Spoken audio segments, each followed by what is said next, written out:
मुंबईत बोरिवलीजवळ 4 व्यापाऱ्यांना लुटल्याची घटना घडली आहे। दरोडेखोरांनी त्यांच्याकडून 3.5 किलो सोनं आणि 800 ग्रॅम हिरे लुटलेत।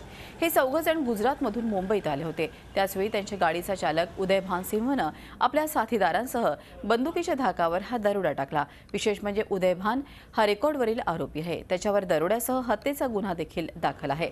दरम्यान या दरोडेखोरांच्या शोधात पोलिसांनी विविध राज्यात टीम्स पाचारण केले आहेत। सूरतमधून 2 व्यापाऱ्यांचं ज्वेलरी ट्रेनने बोरिवलीला आणली होती आणि इथून बोरिवलीवरून ते BKC मध्ये नंतर एअरपोर्टमध्ये नेहमी घेऊन जात असतात। त्यासाठी त्या JK लॉजिस्टिक कंपनीचीच व्हॅन असते, कॅश व्हॅन किंवा सिक्युरिटीसाठी व्हॅन असते। त्या व्हॅनमध्ये एक ड्रायव्हर होता उदय भानसिंग, याने त्यांना घेतलं आणि बोरिवली नॅशनल पार्कजवळ गाडी काहीतरी नादुरुस्त झाले असा बहाणा करून गाडी थांबवली।